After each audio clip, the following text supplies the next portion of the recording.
At Congress, we therefore strongly publicly support the introduction of a 20% tax on unhealthy food and drinks. We argue that the tax revenue from such a program should be directly invested to subsidise healthy foods such as fruit and veggies to ensure their prices are affordable in all areas of Australia, especially in remote areas. This should be supported by mandatory food labelling using an easy-to-understand Healthy Star rating for all food to assist people to make healthy choices about packaged and processed foods. Alcohol impacts rates of diabetes at many levels. Chronic heavy drinking itself is a risk factor for developing type 2 diabetes. But alcohol also has more indirect effects through increasing the likelihood of low birth weight babies, undermining capacity of families to grow up children who are set up for a healthy and active life, and reducing the capacity to self-manage, the very point that Nathan was making earlier. So reducing alcohol consumption at a population level is a critical intervention point for addressing diabetes. And contrary to common assumption, alcohol is not impossible to address. The package of alcohol reforms, including a floor price introduced by the Northern Territory Government in 2018, demonstrated very significant reductions in alcohol-related harm in Central Australia. This included decreased alcohol-related emergency department presentations, decreased alcohol-related assaults, and decreased domestic violence. Some of these improvements went backwards somewhat under COVID.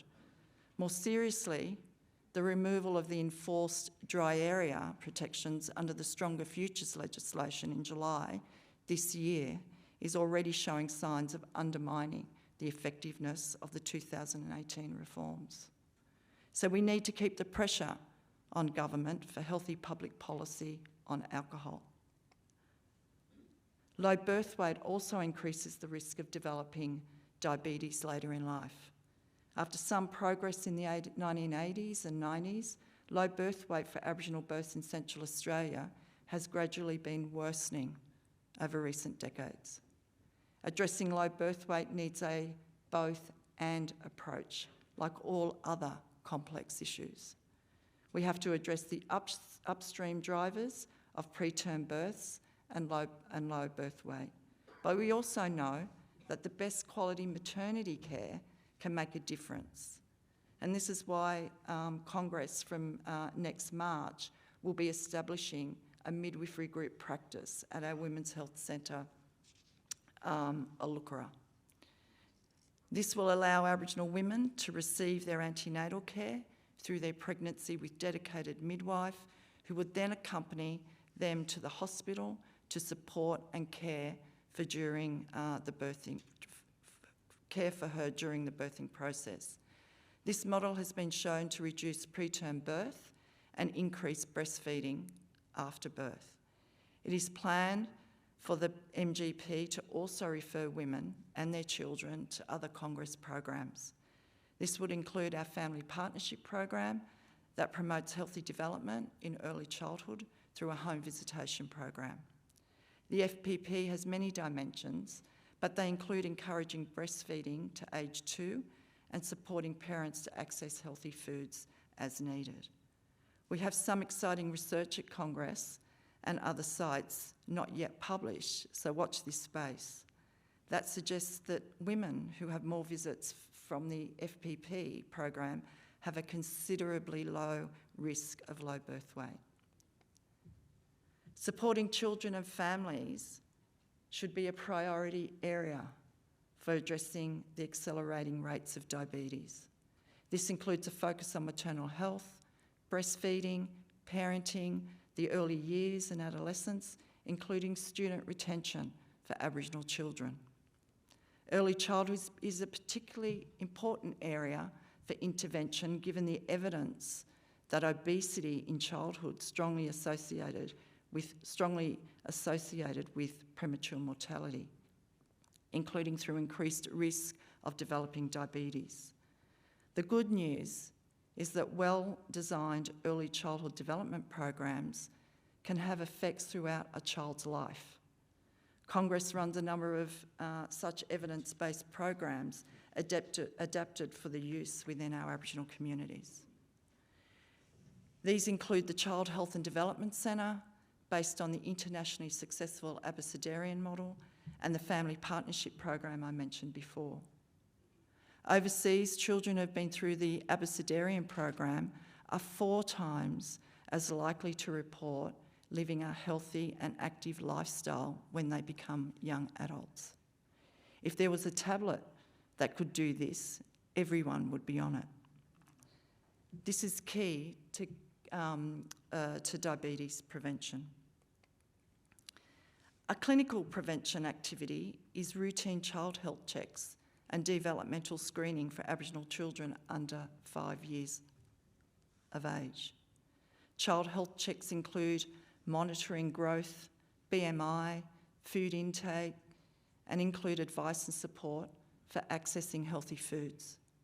The role of Aboriginal staff, whether Aboriginal liaison officer, Aboriginal health practitioner, or Aboriginal health workers, is critical to build a relationship with families over time and engaging with their care.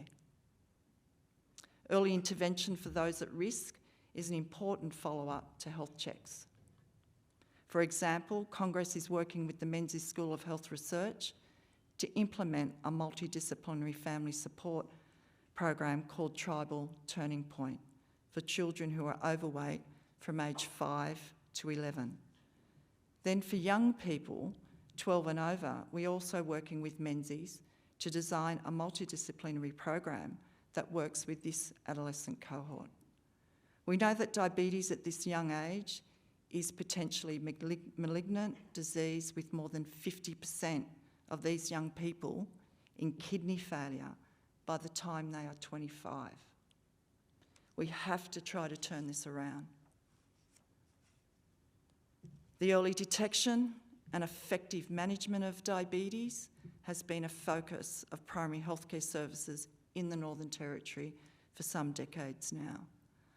I'm sure many of you in the room today are experts in this area, so I don't propose to go into detail. However, I would like to briefly share with you one of the key reforms we have undertaken at Congress to increase quality of our services here in Alice Springs. This was our board's decision in 2016 to establish a number of additional clinics in town rather than have all our services located at our Gap Road site. We are evaluating the effects of this reform, and the results look very promising. For example, as you can see in this graph, we see a significant difference before the reform in the proportion of diabetes clients with care plans. Access to podiatrists to identify and manage diabetes-related foot complications is also important, and Congress is working with SAMRI and others on establishing networks to increase access to these important members of the multidisciplinary team. This indicates that whatever else we do, we must also continue to look at new ways of ensuring that our primary healthcare services are high quality, accessible and acceptable to our Aboriginal clients who have already contracted diabetes. For many of our clients, the diagnosis of diabetes is profoundly stressful and a life-altering moment. It means a lifetime of medicines, doctors, health checks, routines that do not fit well with many people that live their lives. Even if people comply well with standard treatments, their life expectancy is still significantly reduced. So I want to end on a hopeful note by talking about some new approaches that we are exploring that seek to work with clients to reduce their weight and actually reverse their diabetes. These can restore normal life expectancy with medicine-free life. Not surprisingly, these approaches are proving to be very attractive and a very attractive option amongst Aboriginal people. The first is the use of the very low energy diets, or VLEDs. This is based on the work of Michael Lean in Glasgow, who successfully trialled the use of commercially available VLEDs to treat diabetic clients in a primary healthcare setting. Half of the participants in the trial were diabetes-free after 1 year, and more than a third were still in remission after 2 years. In early 2021, Congress trialled the use of VLEDs for Aboriginal clients in one of our remote communities where we provide a service. 8 community members started the program, and all of them lost weight, some of them dramatically.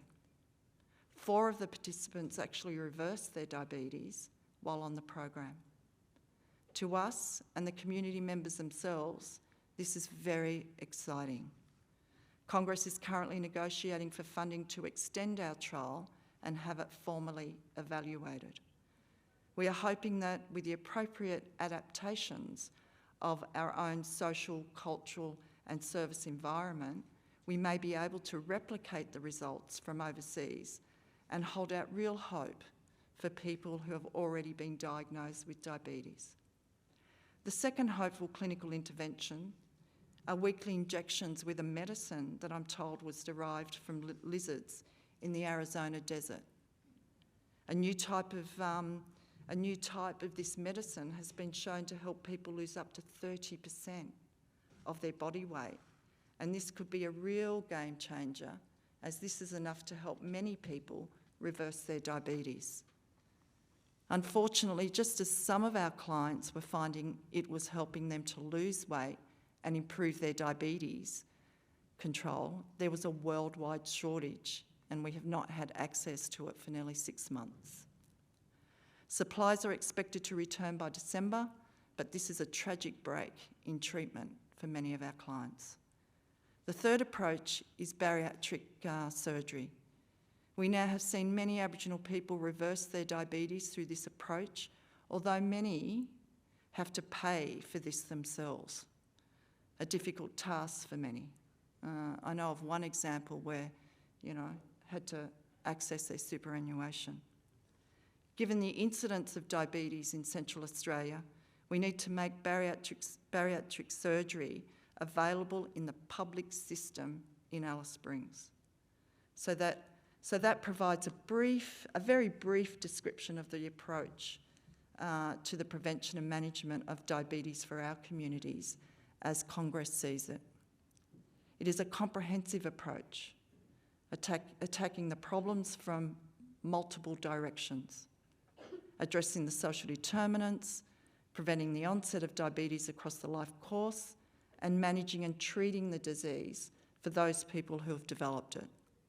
If there is one key lesson I would like to leave you with, is this: we need to work in all of the areas in a strategic and collaborative way. We can't just pretend that all the answers lie in just one of those circles and put all of our effort there and neglect the others. In particular, we need to offer our clients good management and hope for remission of their disease, while continuing to be committed to addressing those deep drivers of diabetes rates that lie in the political economy of diabetes. So thank you, and Kalamara.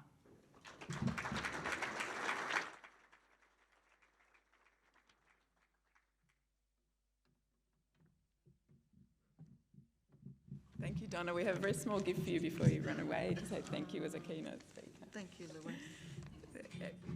Thank you for an amazingly inspirational presentation, Donna. Everyone please keep your questions for Donna, who will be returning to the panel at the end of the session. I'd now like to welcome the Tinkerbee dancers. Thank you.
Thank you, everybody coming. Can you hear me? Yeah. Thank you. That was men and ladies lip ringer dance. And yeah, that was just like the warriors dancing first, and then the ladies, that was the butterflies. The ladies represents the butterflies, the men represents the caterpillars. Yeah, and that's our dreaming for Arrernte people here. So thank you for coming and seeing what we do. Thank you.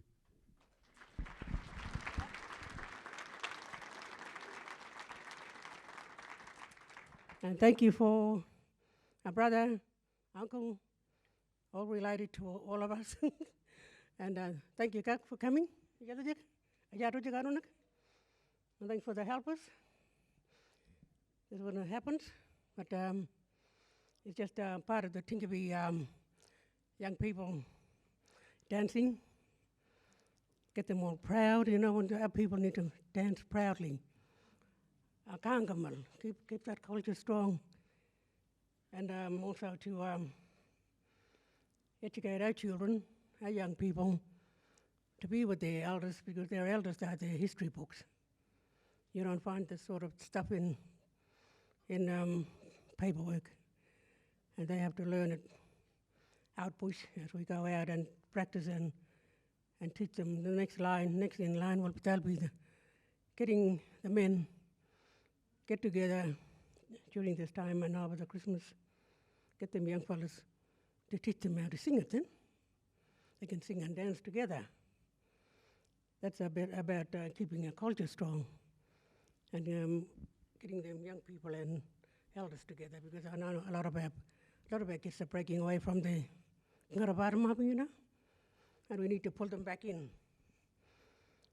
That was my aim, because I could see my people, my families splitting up, and there was no leadership in our men because of what that intervention had done to our people, and that men need to come back up and hold that leadership roles in all our communities, you know, from wherever, top end mob, Ninarangi mob, along the coast, all our brothers and sisters down there. We need to stand united, keep our culture strong, regardless of what's being bombarded on us. We have a life, we have a structure, we have law and order in our culture, and yet we still have to embrace the Western system. That's why I was saying, you know, we got to balance it either way. So our children, everybody, you know, that we work with can recognize and acknowledge, and also to recognize and acknowledge each other's strength in what we do in life. Kala? Kala.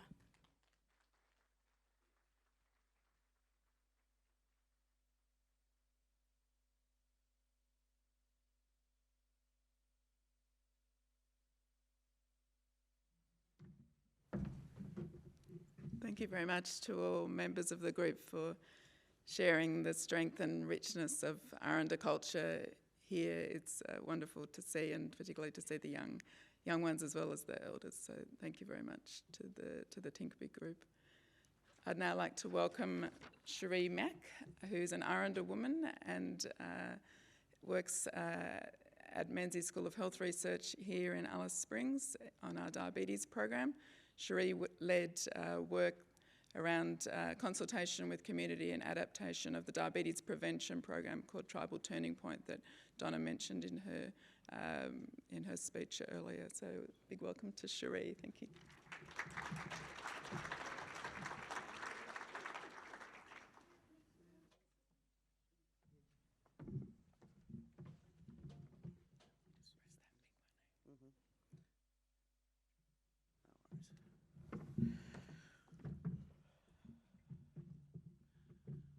Hello, everybody.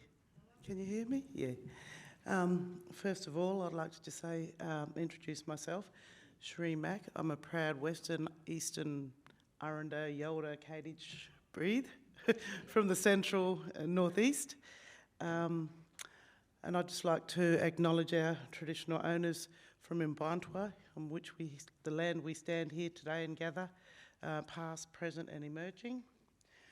I'd also like to acknowledge and pay my respects to all the people who have contributed to this program, or this bit of work, or all the work that you guys do, and including members of the community, health professionals, and other local researchers.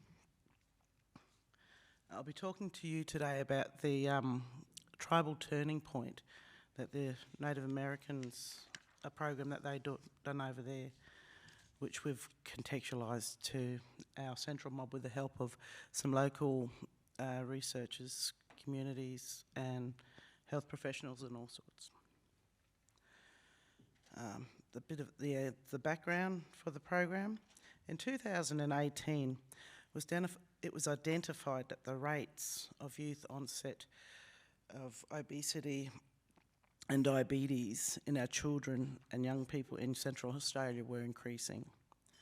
The project I'm going to talk about today was developed in response to these concerns. Specifically, we worked with Aboriginal and Torres Strait Islander Reference Group, the Clinical Reference Group, Northern Territory Youth Diabetes Working Group, and local Indigenous researchers. Specifically, it was decided that we could develop a culturally appropriate and family-focused diabetes prevention program. The Tribal Turning Point is a behavioural intervention program incorporating strength-based characteristics, which has been successfully implemented as a pilot program with the American First Nations, youth aged 7 to 10 years, with overweight and obesity. It was adapted from the National Diabetes Prevention Program in the United States there. Key strategies of the program include strong partnerships with communities, family-focused intervention, age and culturally appropriate adaptation of the diabetes prevention program. That's our team from phase 1. I won't go through all the names, I'll just let you have a look over that. And stage 2, is that up there yet? Oh, no, not too far, I think.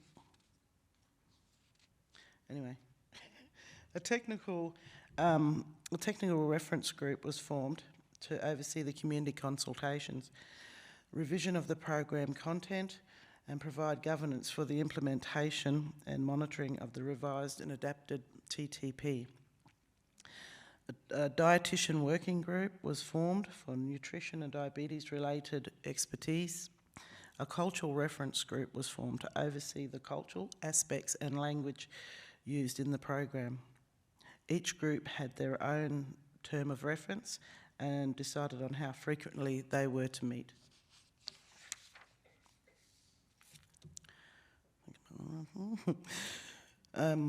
A participatory action research approach was used to engage a range of service providers, cultural advisors and family groups. Appropriateness, acceptability, content and delivery of the TTP prevention program with the Central Australian content was discussed through a series of separate workshops, including 25 service providers and 7 family groups. In stage 3, I think it went too far. Stage 3 focused on the particular supports such as staff training required to trial the intervention. Workshops were held with families and service providers separately to explore revised content, delivery mode, training modules for health coaches and realistic timeframes. Some key findings. I just lost them slides somehow. A community-owned prevention program. The preventative nature of the program was identified as key priority, important for the next generation. Participants also recommended that the program needs to be owned and delivered by local community members.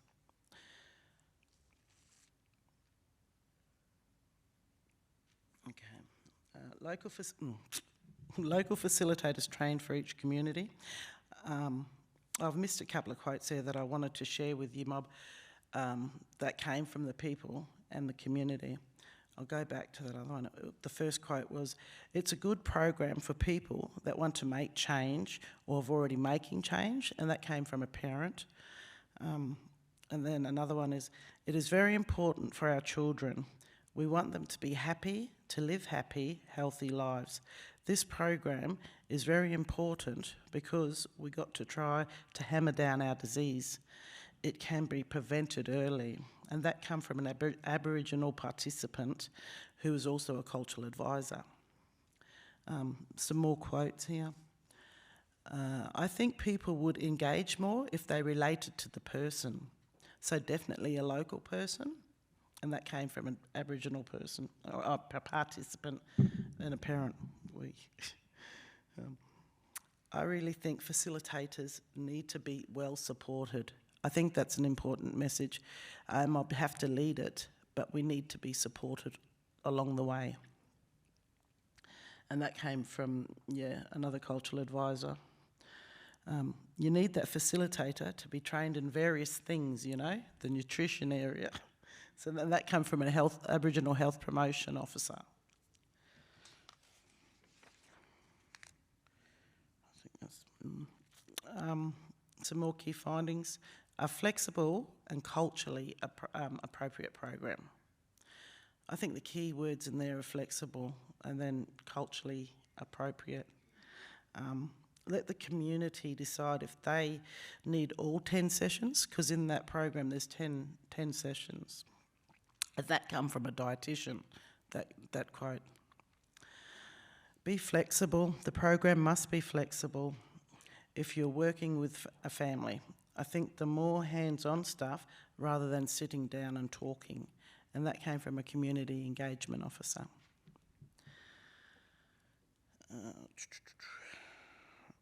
Program revisions.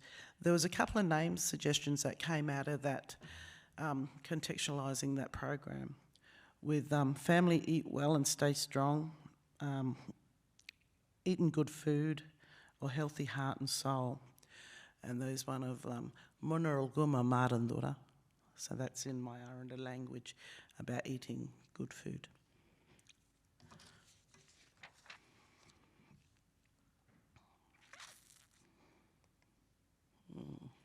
And a bit of a summary. A strong need for proposed youth diabetes and obesity prevention program. The program needs to be community owned and led. Community members need to be supported, to be trained as facilitators for the program delivery. We have got so many young, smart Year 12 graduates back in community who are quite capable of taking on these roles of facilitating to their community, just supported and ongoing support. They got this. I believe give them back the responsibility because they can. Acknowledge the environmental and social content of the community when implementing this adapted program. You have to understand, get somebody to tell you what's happening, and that person is a local who knows their community, who will fill you in on all the gaps or what's needed to be, to be understood, to deliver to each, and each community is different. So some strong person from each community. Pilot needs to be appropriately evaluated and assessed, assesses program effectively. The evaluation needs to be able to be, effective to let us know how and what's what's done well and what needs to be done better. There was a paper that came out of this study back in 2018. Dr. Arrernte and I worked on it back early in 2018. So that's just the name of the paper that came out. And what next? Congress is leading the way, with Menzies' support. This has recently been funded for phase 2 from 2023 to 26. Central Australian Academic Health Science Network. And the aims is to implement and evaluate a culturally effective and sustainable healthy lifestyle program for families with primary school age children. And yeah, like I said before, Menzies is supporting Congress in the next phase. Excuse me. What we'll do now for the program, we're hoping and aiming on 6 communities involved. This will receive 6 months intense and then 6 more months booster. Controlled communities will receive the program after 12 months. All children aged 6 to 11 years eligible, but those with BMI-Z score of more than 0 will inform the primary outcome. And the primary outcome is change in waist and waist to height ratio at 6 months and 12 months versus control.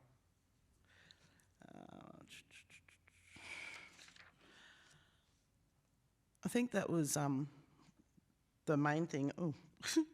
The main thing about the tribal turning point. I just wanted to add, because we're all here with the same aim, trying to improve my people's health numbers and bring them down. The prevention of diabetes is, I reckon, the way to go. But we have to do it together. We all got to work together and bring all those different things, like Donna said earlier. All those things count. We all work together on those, and hopefully using a holistic approach, with the supporting family and working culturally and Western worlds together, we may be able to start making an impact, or trying to get some change anyway. But yeah, thank you.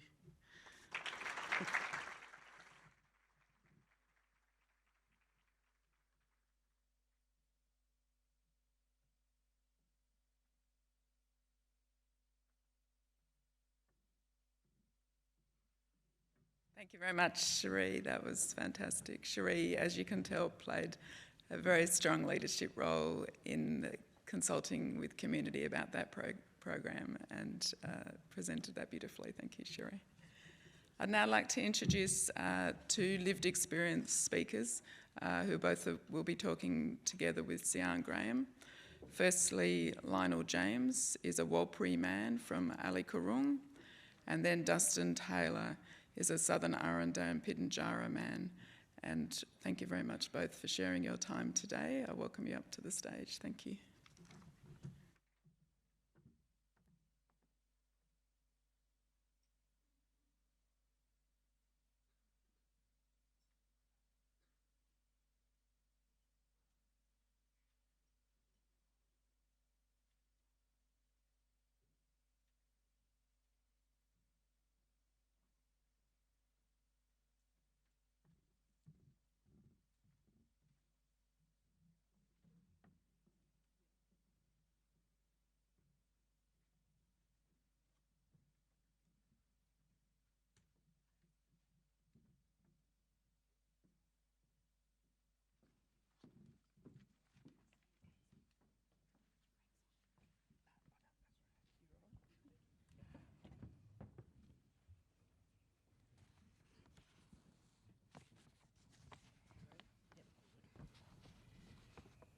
So we've got Dustin here. So Dustin, I might just start by asking you when you were diagnosed with diabetes.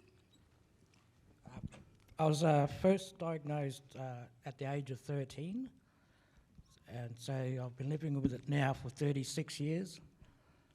So yes. And what type of diabetes were you diagnosed with? I was diagnosed as a type 1, so at 13 it was quite an early age, but yeah, so type 1 I am. So I take insulin and stuff like that, plus with exercise and diet mainly, but yeah, type 1 I am. And so how were you diagnosed with type 1? What was happening?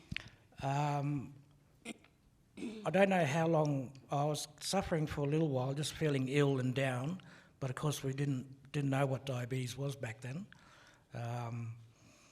Yeah, so I started getting head spins, losing a lot of weight and very thirsty. So that was my main symptoms that I suffered with. And so what were some of the challenges being diagnosed with type 1 at such a young age, at 13? Just really knowing what diabetes was. That was the big thing confusing me. Yeah, so some... yeah, it's just not knowing what diabetes was. That was a big shock to me to hear that word, especially when the doctor said, "Sorry, Dustin, you're diabetic." So yes, that was. And so how did you manage your diabetes after that? There had to be the big change of diet was the big thing. Diet, exercise, the stuff with insulin, that was very difficult. So yeah, just having to adjust my life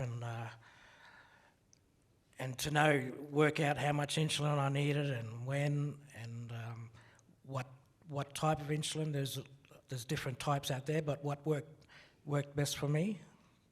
Yeah. Yep. And so just talking about complications, so can you just tell us a little bit about the complications that you've had? Complications, well,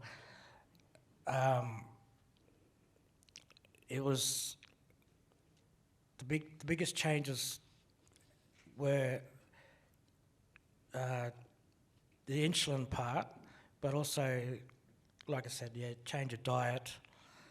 Especially at age 13, it was very difficult. You know, your friends and everyone sharing a soft drink and stuff like that around. Mm.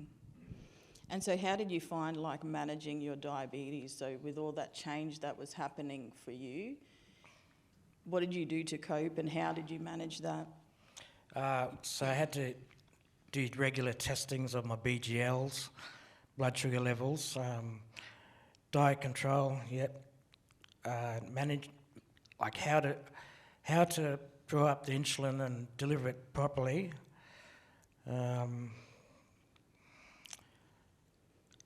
So yeah, it was a big thing getting used to even just going out to eat, drawing up the insulin. Back then it was little vials and you had to use syringes, which made things very shameful for me because people weren't too sure what exactly I was doing. So. So just going back to complications, so how did you feel when doctors told you that you needed to have your leg amputated? That was very hard to take, knowing that I'll no longer have my legs. But I've also had problems with my eyes, and everything. But knowing that they was going to cut off my legs, it was the reasoning of why are you doing this to me, and why do I have to go through all this? Yes. And so have you ever had a negative experience in clinics or at appointments? Getting the bond with the doctors, because each time it felt like they was telling me off severely for having those bad sugar levels and everything like that. So yes. So what are the good things that are happening in services that you attend today? Today there's so much out there. Back then in the day, Congress was a very small little clinic, and they didn't have probably enough. They didn't have so many people to offer you that support and guidance that you needed. But yeah, just it was, yeah. So getting the bond with the doctors, learning all this new stuff that had to be done, it was very hard, very hard. So even today, today it's a day-to-day struggle. I know that the things I have to do, but of course you don't get any holidays or breaks from it. You're just constantly dealing with it each and every day, day by day, hour by hour. But with the support that's available now, I feel much more confident, and I've learnt a lot more. So yeah, there are good things out there. I know with the services now, they'll either come and find you if you can't find them. So that's the No hiding, eh? no hiding, no lying, no cheating. Yes. So what keeps you strong and positive living with diabetes? Well, just day to day, you have to deal with it because otherwise you're going to feel unwell, and probably end up in hospital if you don't do the right things. Well, you will end up in hospital. But also to have people around you that support you. I mean, even they have to learn about diabetes. Your friends, your family, and just yourself, basically. Yeah. So what's your advice to young people living with diabetes? Oh, I'd love to have a good talk with young people. Just to sort of look at me and knowing that there are complications out there that will occur, but having all that support around you. Today, I'm very confident that I'll get to a ripe old age and just keep struggling with it each and every day. But through research and everything that's happening now, there's a lot more options available, like in the sugar testing and everything. There's new machines, there's new different size needles that you can use, so it's not so embarrassing and painful with syringes. But and just the understanding of it. I've built up some really good bonds with my doctors and health professional mob. But just to tell kids, stick with it. It's something important you have to look after. Otherwise, you end up going through all the complications that can happen. So just to advise the young people, stick with it.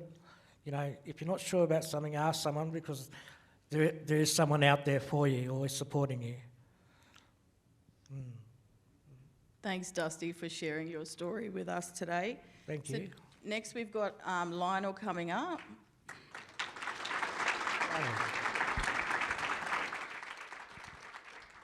Thank you for hearing that. Okay, thank you. And we've got AJ facilitating this next conversation.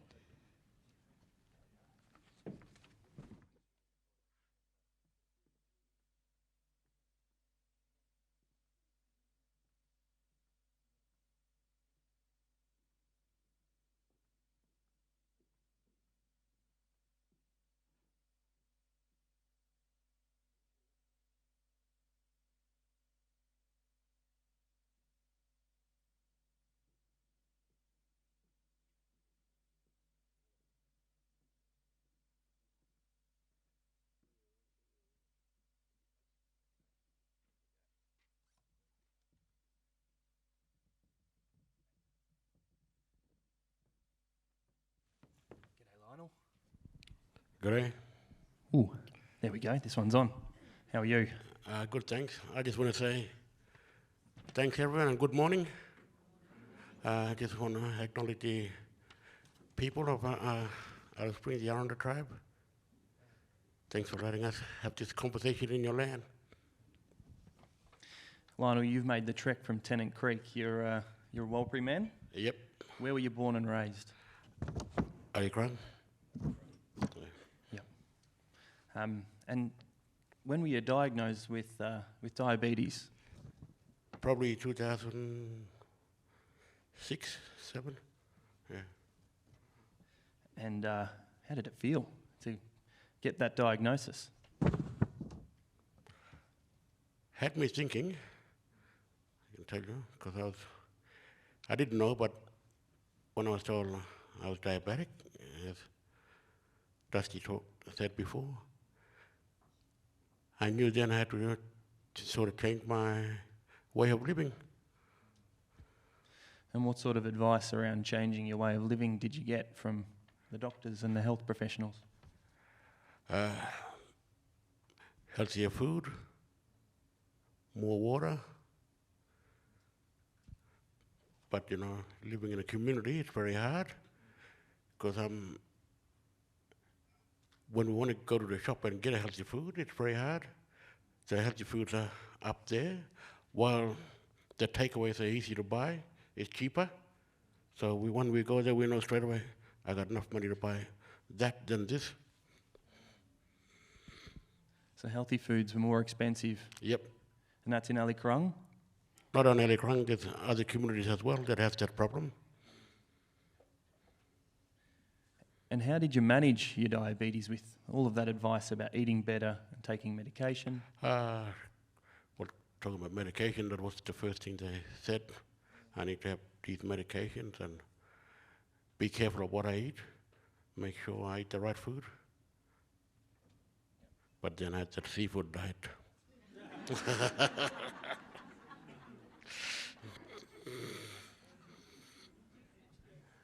Dusty talked a little bit about some of his complications of diabetes. Have you had any complications with your diabetes? Oh, yeah.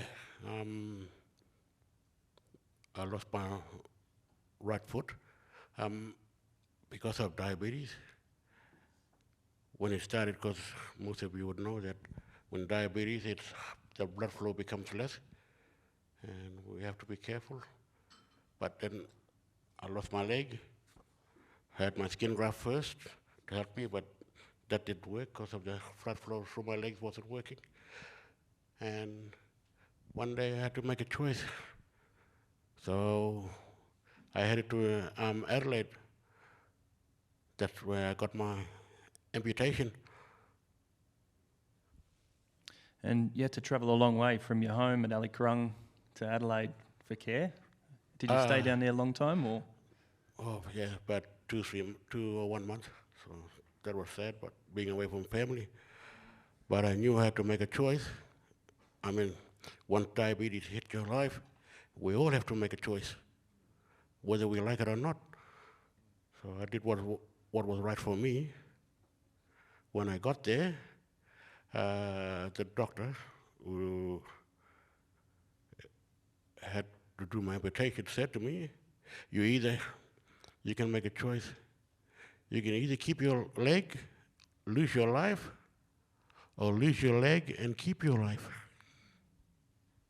But I knew I made my mind up already. The leg had to go. That would have been an extremely tough decision. Yeah. But my mind was already set before I got there. Yeah. Yeah, very strong decision to make. Yeah. Yep. Cool, and we caught up yesterday, and we were over at the dialysis unit. Can you tell us about renal dialysis and your journey to get there? When I first got told, but I knew it was because of diabetes, my kidneys were failing me, and I would be one day in a machine, in the dialysis machine. And, you know, I just thought about it real hard. what it's going to be like for me. Like everyone else, we're all afraid of something, but once we face our fears, we know that we can make it through. So going into dialysis was a new thing for me, but later on I knew that it could bring back to me life, not that it used to be, but life that I could have time with my families, my friends, and enjoy it while I'm still here. Tell us a bit about how your life changed after you started dialysis or after you had an amputation. Very hard, very hard. You know, we hear stories from other families before we get into dialysis, but I found out later that it's not as horrible as it sounds or seems. Once you're on that dialysis, it gives you that second push or life, as you would call it. And have you had any negative experiences in clinics and appointments and interacting with the health system? Just going back to what you're saying, I'm sorry for saying that. When I went to Adelaide, because of diabetes, I had all this medication given to me at Arrernte, and I took those medication with me to Adelaide, and the doctors there asked me, what sort of medication are you on? So I showed them. They looked at it. A few days later, they came and told me, those medications are not doing you good. They're killing you. So they changed the whole medication system for me, and then they gave me other medications would help me become more stronger. Because the medication they were giving me, I was losing more weight, feeling more lazy, just didn't want to get up. But since the medications have changed, you know, it just lifted me up. And I could feel that change in me. Because when I went over there, I wasn't like this. I was just skinny. And you got the right care and it started making you feel better? Yep. And I think the doctors forgave me with the right medication. You would have had lots of appointments, not just with doctors, but also other health professionals, Yes. and the renal crew. Yeah. What are some of the positive experiences you've had with the health services? There seems to me, like Dusty said, there's more help now than ever before. And the lot the doctors seem to find, and the professional side seems to help us more with them doing more research. You know, I always say this, to know the system is to beat the system. And I thank you, doctors that are out there doing this research to helping our people and helping me in general too. Keep doing the work you're doing. Now, I have some intel that tells me that you at one time were a broadcaster for Warlpiri Media on the radio, famous for the bush mechanics, am I right? Yes. Yeah, right. I guess my question to you is, if you're on the radio today speaking to community, what would be your message about diabetes to community members? Be careful what you eat. Like I said before, going into the shop is very hard with your money, but you need to do the right thing for yourself and your family. And be careful what you eat, and listen to the doctors and the nurses in your community. And what keeps you strong and positive living with diabetes? Just knowing that if I can help in any other way, teaching young kids or talking to young kids, that what we're going through now, like us living the life of going to dialysis and going through with living with deep diabetes,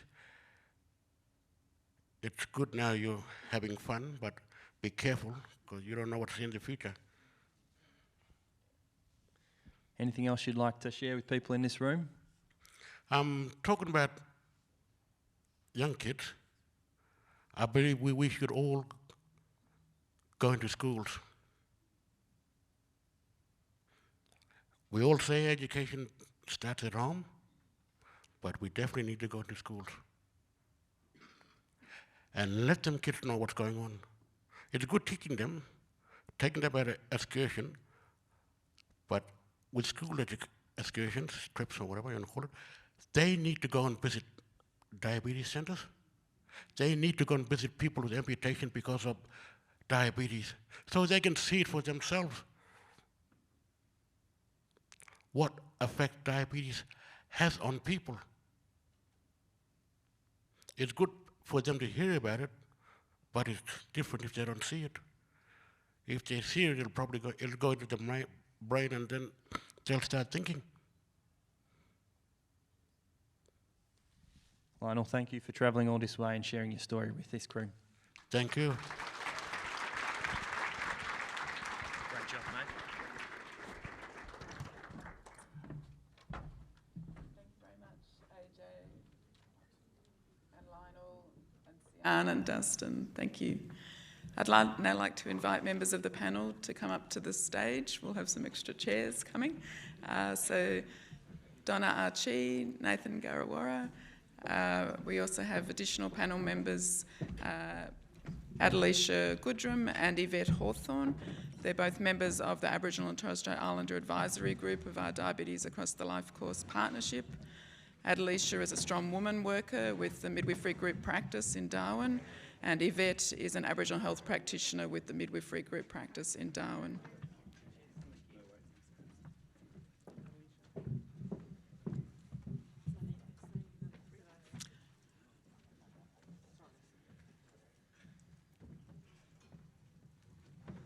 And we have some roving mics. Hands up, who's got the mics? Could people please put their hands up with questions, and the mics will come to you. And do we have any questions online? Matthew, online people, please enter questions, and Matt will raise his hand and speak. I might start by asking Adeliseje or Eyvette to reflect on what you've heard this morning and how that fits in your experiences in Darwin with midwifery group practice, or with the experiences of the Aboriginal and Torres Strait Islander Advisory Group, listening to those lived experience stories, or the story from Shiree or Donna. Well, the story is very similar to all the community stories we hear, and with a lot of the ladies that are pregnant. Diabetes during pregnancy, or already type 2 diabetics. And I think the food security, like Lionel was saying, when you go to the shop and there's two choices, and it's very expensive to buy healthy food in the communities, and there's like lots of rows of soft drinks, hardly any like waters or fruit or vegetables. So that's a common problem. But also like managing diabetes from a young age. We have clients that were diagnosed at 13 and they're on their second pregnancy, and it's just, every day is like a lot of work for them. And yeah, just the constant support and all the different medications, and you've got a toddler and it's your second child. It's a huge struggle. Thank you. Eyvette, did you want to add? Yeah, hi. Hello, everybody. I'd like to acknowledge where we are today, meeting. Thank you. I'll just give you a bit of an overview. I'm an Aboriginal health practitioner, and I work, as Louise was saying, with midwifery group practice, and I've been with them for 6 years. And so midwifery group practice is a group practice of midwives that look after, I believe, 32 Aboriginal communities, remote communities, and 2 teams of midwives, and 3 in each team, and I sort of rove between the 2. And as an Aboriginal health practitioner, my role is to give them some clinical support, very minimal, given we work in the tertiary system, and education, and mainly social, funnel of the social determinants of health is a big player. So I build rapport with these women. They come in ideally around the 36-week mark, but as we know, chronic disease brings them in quite earlier. So I have a window that I sit with them and build a rapport, get to know them, and they start to build a rapport with me, trust, and open up. So as with Louise's question, the stories that we heard by the gentleman today and with Nathan, being self-determined to make those changes, it's hard. It's very hard. They come in and diabetes is rife. I help them monitor and manage, give them education around what this disease means. Again, it's not a visual disease. So what they're understanding with family, and if they've spoken to family about it, gives them a bit of insight and understanding of what us clinicians in town are raving and ranting and carrying on about, because to them, that's not their priority. So we work hard with them and support them as best we can. But yeah, we're all here with the same fight, but I guess that's, yeah, my perspective. Yeah. Thank you. And I might turn to Donna next. Donna is CEO of Congress, and we heard about to celebrate 50 years. Congratulations, it's wonderful. And Dustin reflected on the 36 years of his experience and the changes over those years. And obviously there are a lot of changes to be incredibly proud of. But how did you reflect hearing those stories and of Congress's journey and where you've come and where to next with Congress? Well, I think what's important for Congress is really about ensuring that those 8 key strategies that I outlined, that they are being done simultaneously. So when I hear the life stories, they are reflective of, I think, the sort of policy changes that need to be made in this country. So when you look at food security, we need to, like I said, see an increase in those citizenship entitlements. We need to see a 20% tax on unhealthy, sugary food and drinks, and put that back into subsidising healthy food, so they are much more accessible. Dusty talked about the need for more simpler ways of medication, you know, in terms of care, treatment and management of diabetes. And I think that's an important part of comprehensive primary health care. When we look at babies, you know, midwifery group practice, I think those things that I talked about this morning is what I would like to see more movement on in those areas. I think that we can make a significant difference, not an incremental one, but a significant difference in the rates of diabetes, particularly in Central Australia, but, you know, across the Northern Territory, of course, if we were to genuinely invest and address those key areas that I outlined. Thank you very much, fantastic. And I think the food pricing is going to be a recurrent theme and will definitely be talked about a lot tomorrow. But absolutely agree, Donna, with the 20% tax and the evidence we have locally as well for the 20% price reduction in healthy food and water and fruit and veg. So I think that is a key topic for discussion ongoing over the days. Shiree, over to you. You beautifully described the consultation around the prevention program. What were some of the highlights of that piece of work for you personally? I think personally, I'd like to see more empowering of our mob. programs to empower us, and give us the strength to have these programs put into community and support each other. Changing that train of thought. Let's start early. Let's, eat healthier from a younger age. Let's get to our young people and get them thinking the same way instead of normalising diabetes, because that's what I'm guilty of doing that. I got diagnosed later in life, but I come from a family of diabetics, and we normalised it. It shouldn't be normal. Let's empower ourselves. Let's support each other and get programs into place to empower oneself, face everything, or try and get the strength to deal with all this stuff that we deal with on a daily basis, which is generational trauma, everything. So,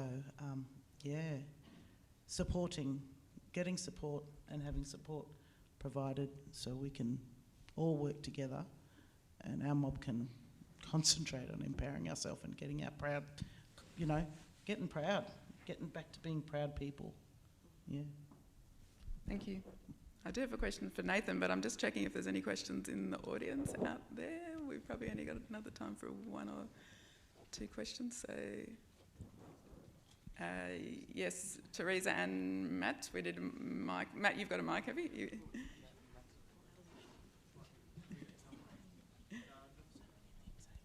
It's on a mic. Yep. Just one question online from Emil Tabata at Alice Springs Hospital, and the question's for Donna, and in relation to imposing a 20% tax on unhealthy food and drinks. The question is, would the community stores be in a more sustainable position in controlling the flow of unhealthy food and drinks into remote communities? Yeah, the question was in relation to having the 20% tax. Would the community stores be in a more sustainable position to control the flow of unhealthy food and drinks into remote communities? I presume that means as opposed to the tax, or maybe in addition to. I think there's an absolute need for the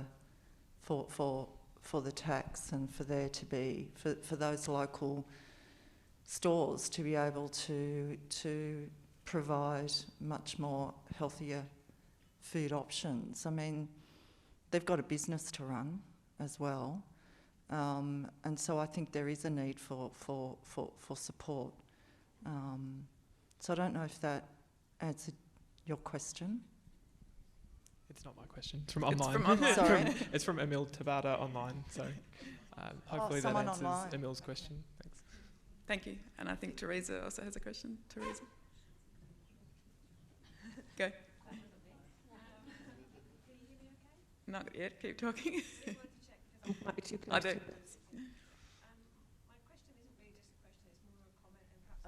No, it's not working. Come back. If it's too close to the stage, there's an issue. Is that? Yes. Good? Okay, my question isn't really as much a question, it's more a comment and asking Nathan to perhaps talk a little bit more.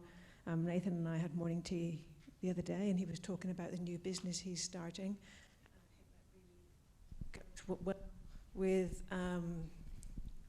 what we were talking about just then, about strengthening people and building them up to make their own decisions, and young people, young men, to have the confidence and strength of being themselves, and strong Aboriginal people to make the choices of what they choose to have and drink and exercise. And it was just, I thought I'd like to just hear Nathan talk a little bit more about his new business that he's starting to everybody as well. Excellent. Nathan, please do. I was going to ask similarly about Couple for Wellness, so please.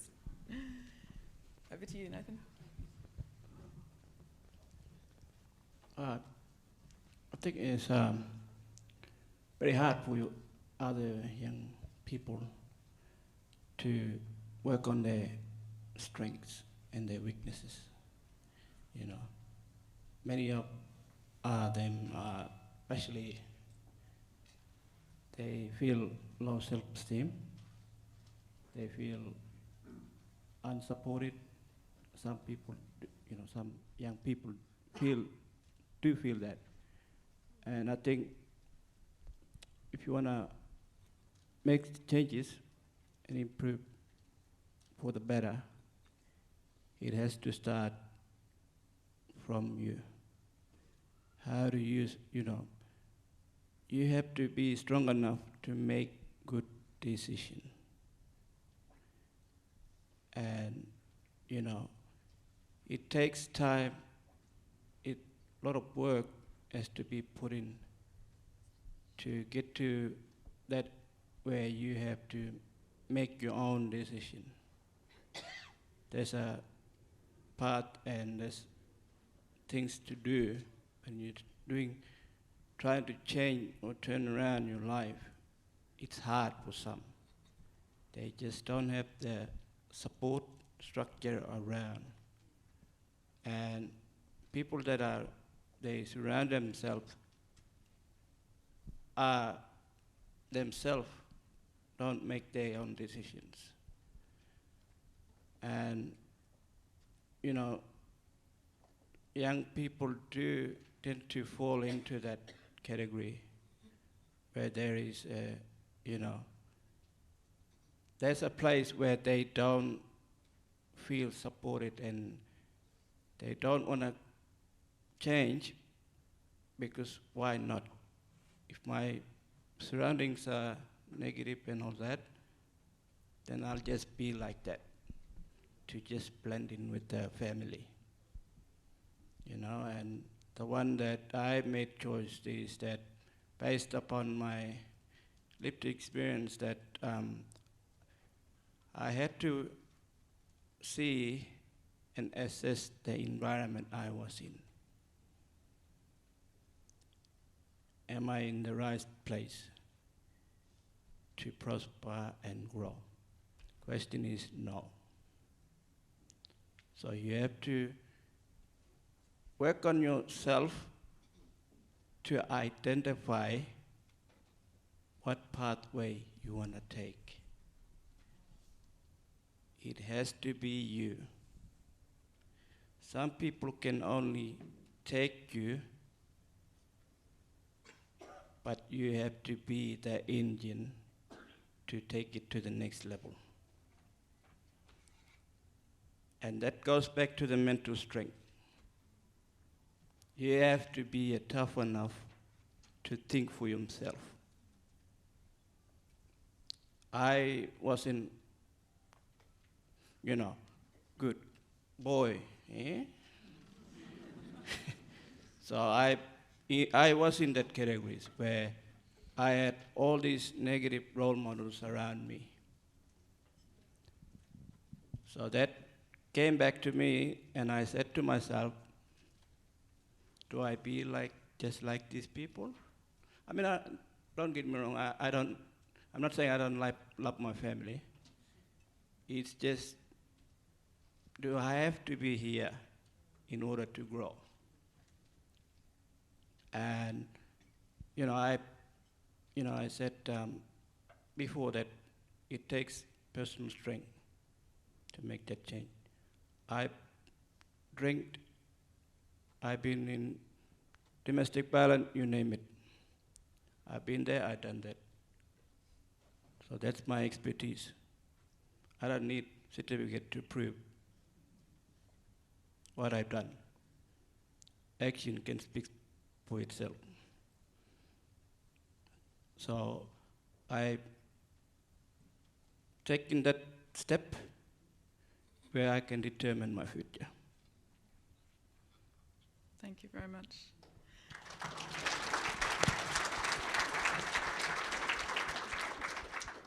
I think that's a powerful note to end on. I'd like to ask all the audience to stand for a standing ovation for all our wonderful speakers today, and we'll break for morning tea now. Thank you.